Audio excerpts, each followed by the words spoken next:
Hi, this is David with David's Tutorials.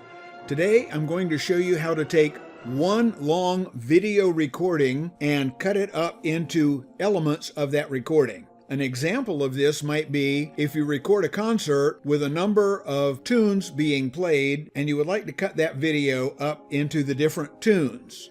The software I'm using to do this is CyberLink PowerDirector. I'm using version 14. This technique works in most versions. The PowerDirector screen is what we see right now. To start, I'm going to go to my Windows Explorer window and drag the second half of the concert MP4 video onto the timeline. It'll take a second to load, and there we see it. Now I'm going to right-click on the video, select Insert on Selected Track. We now have that video on the entire selected track. At this point, I'm going to need to find out where each one of the tunes starts. It's going to take a while for the waveform to appear here in the blue area, but when it does, we should have a pretty good idea of what happens there. Meantime, I'm going to scroll forward through this track and see if I can get to the point where the first tune starts. What we can see here is just some awards being presented, and now we are getting to the point. There's the announcer. If you don't see the waveform on the bottom of your track in PowerDirector, if you click your right arrow button right down here in the bottom, one click, sometimes that'll bring it back. If it's not there yet, don't worry about it. It will come eventually. It just needs to load into the system. There's the announcer. He's doing his announcing. We're getting to the point that the conductor, this is our guest conductor, is coming up on the podium, getting ready to conduct. I'm going to listen at this point, and we'll see if I am at the right position. Notice at this time, the waveform is appearing on the timeline. I'm going to drag the scroll bar to the right so that I can see the timeline a little bit better. I'm going to verify that this is exactly where I want it to start.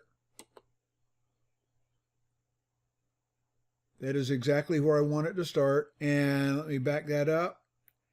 At this point, I'm going to do three things. Number one, I'm going to click the split timeline element. Number two, I'm going to delete everything before that starts. I have the cut here. I click on the segment of the timeline before that, and I'm going to hold down the Alt key and press delete. That makes everything slide to the left. I'm going to hit the home key to take me to the beginning. I'm going to verify that that's exactly where I want it to start. That's exactly it. And the third thing I'm going to do is save this as a project. I'm going to either press Control S, which will bring me set up the project, or I'm going to close that. I can go up here to File and Save Project. That does the same thing. I'm going to go to the parent folder for this. No, I'm going to leave it in this folder right here, and I'm going to call this Part 2. That's all I'm going to need to do, and click Save. We now have the project saved with the second half concert video in the timeline cut off to the beginning of the first song. The next thing I'm going to do is go to the end of this song. I'm scrolling through. Now she's done. She's taking a bow and she walked off stage. That's the end of that tune. And this is the part from here to the beginning that I want to extract. At this point, I'm going to click on the cut icon, split timeline. Now I'm going to go to the beginning of the next tune. He should start conducting right about there. That's true. So he's ready.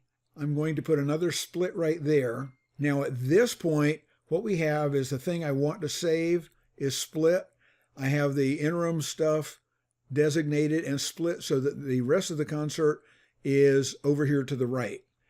At this point, I'm going to save the project. Control S does it. Notice you look up here on the very top of the title bar and you see there's a little asterisk at the end. That means you have made changes that were not saved. I click Control S. It saves the project. Notice that asterisk has gone away. When I reload the project, it will come back to this point. At this point, I want to delete everything else. I'm going to click the interim section, click alternate delete. I'm going to click the final total rest of the concert, hit the delete button. All we're left with is this one tune that our guest conductor worked on. That's all we need to extract. At this point, I'm going to produce it. Click on the produce button. The first thing we have to do, and you only have to do this once per session, as long as PowerDirector is open, it will remember these settings. Up here in the upper left, we have standard 2D video. We want to render it in H.264 AVC, but just below that, we want to change the format to MP4. The only other thing we need to change here is the profile name and quality. I'm going to drop that down and select 1920 by 1080 at 30 frames per second. That's what 30p means. And the reason I'm doing 1920 by 1080 is that's the resolution of the video that the camera took. I'm maintaining that higher resolution. We now have it set up to export the way we want. We have to tell it where we want to put it. Down here in the output folder, I click on the 3-button icon. I come back up here to videos. This is my own filing system. We know it's MCSB. We know it's the 5th of May, 2018. The first tune is the Vanished Army, so it's going to be 12 Vanished Army. I always put the number of the tune in the program as the very first element. Vanished Army Cam 2. It will automatically give it the MP4 suffix on the file name. I click Save, and that's what we now have down here. Not only the output folder, but also the output file name. The only thing we have to do now is click the Start button and let it produce that video. I'll be back when it's finished.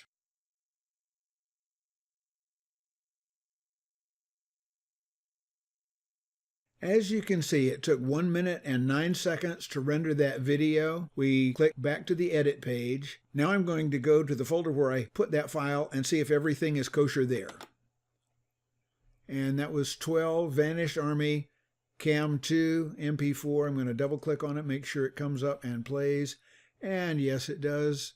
That's good. Close that.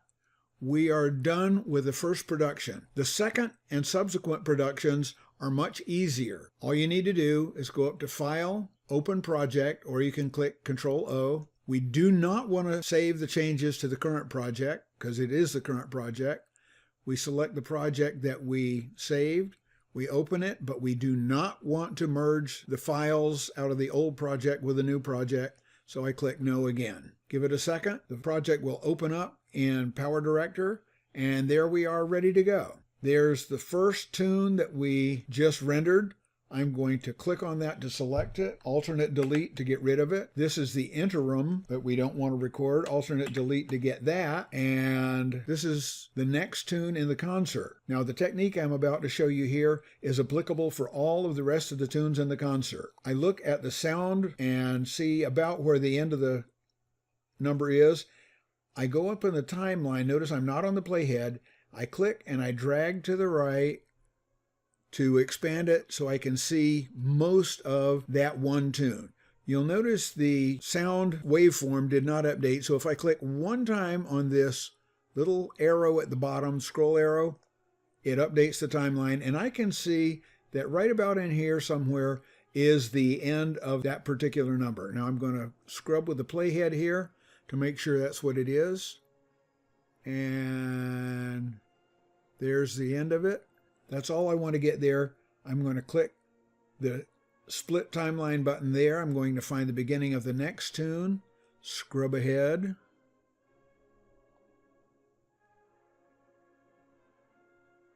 And he is ready to direct. There's where he's directing. So I'm going to split the timeline there.